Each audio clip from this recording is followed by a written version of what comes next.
Hello. I think this is number 4. Didn't find much this week. As I panned down there, you saw 2 Castella card collection sets, 2 sets of 30. One from Donington, well, not from Donington, collection of Donington cars. I think that were issued in 1993. They're framed collections. I'll show you a bit more afterwards. And the other ones, tanks, various tanks, armoured tanks from, and that's Castella again, and that's another set. They usually did the sets in sets of 30, so these have been collected properly and framed, and this one, the tank one, is 1997. Right, so first we've got this. It's signed, I don't know if you can see the signature there, Paul Smart, on his Ducati, I think. Paul Smart, who were born St George's Day, if anybody don't know that, that's 23rd of April, in 1943 in Kent. A mainly English lad, did short circuit and later the Grand Prix. I'll put that there. It's in plastic to protect it. Don't want it getting any more damage. It's quite an old photo. He won the Imola 272 on the Ducati 750. His first bike was a Bull Taco, but they soon got rid of that. It proved to be too expensive and unreliable. He's had plenty of bikes, obviously. I'm not going to go through all his history. I mean, if you want to look on you know, online and do a bit more reading up on him, he's had a really interesting career. I think he won the 250 class Stars of Tomorrow at Morley Park on a Greaves 250cc.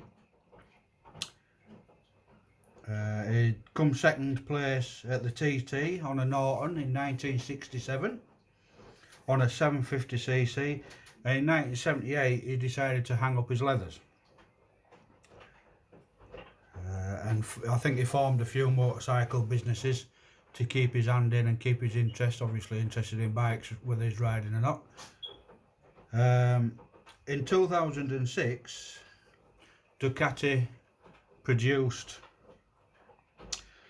a 1000cc limited edition bike, and it was called the Paul Smart 100 LE in recognition of his Imola win. In 1971,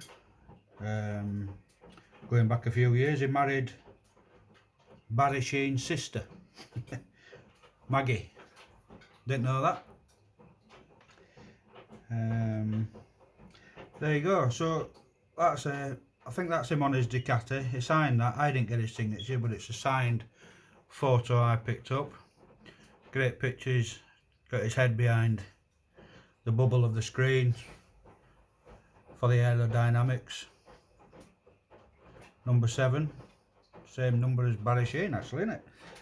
Right, so that's that one. I'll just shift that to the side over there. Next find, this is a lighter. It's not filled with gas. I've not even tested it, and I'm not going to test it. So I presume it's a V-twin, meant to be Harley Davidson, I suppose. There's a H cut out into the tank there to allow air in. Oh, hey up! That's a surprise. I didn't expect that to happen. So it must have a bit of gas in it. Ah, there we go. We have light. I thought that were empty. So that's the first time it's lit actually. I have pressed that button numerous times, it's never lit, so there you go. Must be you guys what's done that. So anyway, it's not bad. Not too special. Do like it. It's not something I'd keep. Look good on a desk. Especially if you smoke, you know, just want filling with. Won't work now, will it? obviously, but I know there were, it hadn't been filled and I hadn't filled it. So anyway, that's that. It's a decent size, it's pretty heavy, it's not a light thing. Like I say, if you're a smoker, which I'm not, it'd be okay on your desk, filled with a bit of fuel, and you've always got a lighter at your desk when you want a cigarette. Although I've not tested it, so I've not filled it with fuel and tested it, that's what I mean. So anyway, that's good. That's the second one. Put that there, we'll lie that down so you get a better view of it. Like so. These are a couple of pictures which I love these sort of things. These are two German soldiers from the Second World War on the bikes. Not sure what sort of bikes they are. We'll try and zoom in on that one. These are actual photographs, by the way, they're not prints. Look at that. So that's obviously 1930 something to 1940 something that date, and then this guy. They're only small little photos, but these are things, you know, I won't sell unless the price is right. But you know, I just keep things like these.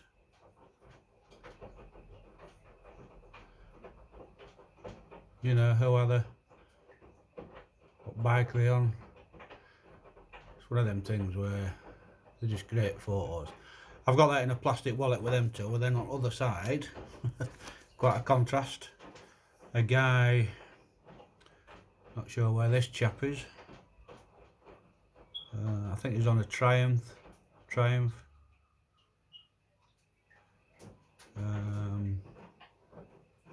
Again, that's, I'm not sure if that's a postcard actually, no, I think it's a photo. But there he is, look, must have been the days before helmets maybe, or look at the bike, is that a Triumph? Can't see. Smartly dressed chap. Rode your bike like that this day, everybody was going, hey, you can't ride it like that, you need 300 ton of cow leather on. Great photo. Again, that goes in my private collection. Right, these, again wrapped up in cellophane, it's a complete book this, it's never been used, but the vouchers, ration vouchers, I originally thought there were Second World War vouchers. Obviously shortage of everything in the war situation, so anybody with their own private bikes should have rations for fuel, same as they did for food. But I'm not sure now, so it'd be interesting if you guys know, but I think, or somebody did mention to me, that these are actually from the 1970s. And they must, I mean, I was born in 67, so I can't really remember this. There were a conflict, as there generally is, but there was a conflict in the Arab nations, Arab-Israel war or something, which affected the production of oil. So the UK government, anybody with a registered bike, had received a booklet. It's a booklet, and these vouchers were sort of, what do they call it, is it perforated in the middle, so you tear your voucher off. Again, it's sealed, so I'm not going to open it. Not even sure how many vouchers in there, but it was a government issued thing. Excuse me. And you'd get your ration fuel. So like I say, I originally thought it was World War II. I've since been told it's a 1970s, something to do with the Arab-Israel conflict, which affected oil production, so they rationed the fuel. if you do know that, I'd be interested to find out about that, or a bit more about that. And like I say, none of these vouchers are being used,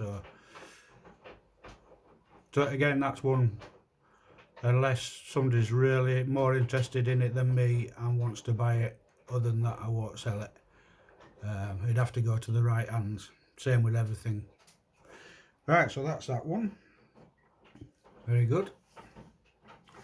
And finally, well, nearly finally, we've got this booklet, Achievements of 1938. And this was done by Castrol. I can open it up, come on. By C.C. Wakefield and Company, Wakefield House, Cheapside in London. I think it is something to do with Castrol. Let's have a look.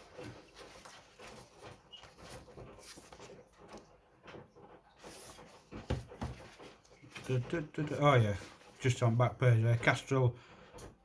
So I presume the CC is Castrol. Wakefield. Printed in England by Blades.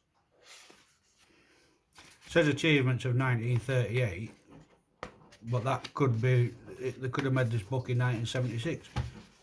I don't know, I can't find a date on it. Anyway, interesting book, and I think it's quite collectible. Not brilliant condition, but not too bad. So we've got, let's see what achievements we've got. Zealand, New Zealand and back in 11 days. The first return flight makes 3 records.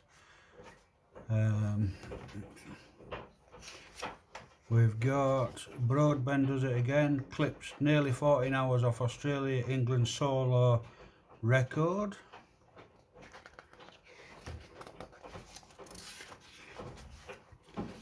Scottish 6 days trial.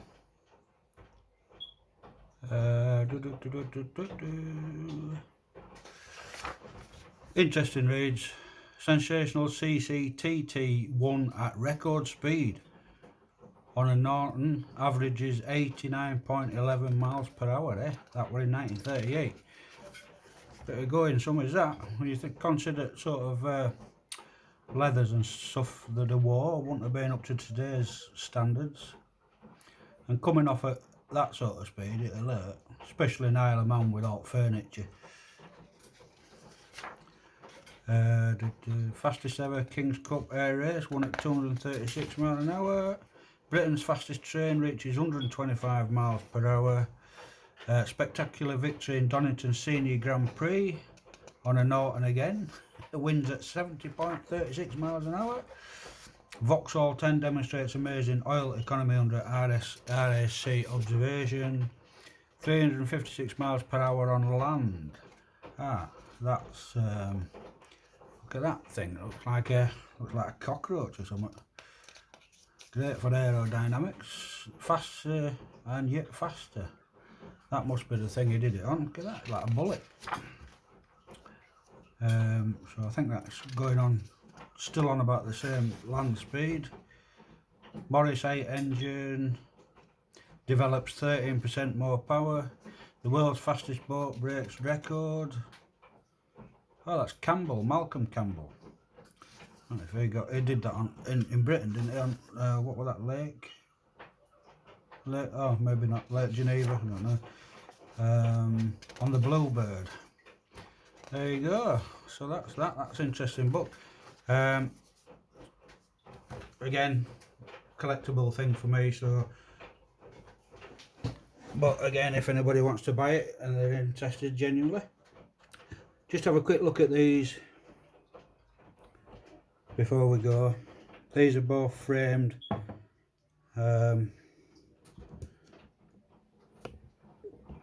Tanks. Like I say, they were when people smoked and they weren't harassed for being smokers. Certain smoking companies used to do cigarette cards sort of thing, but these are cigar cards, and you'd get a collection in this case a collection of 30s, and once you collected the 30s you could get this poster and attach them to the poster. So that's a full collection from 1997 of the tank story. Great. And then this one is again Castella cars, collection of 30, 1993. The tank one is 1997. Well, these are for sale, as much as I do love them. Can't keep everything, you know, you don't have space for it all. Anyway, so there you go, that's this week's one. See you next week.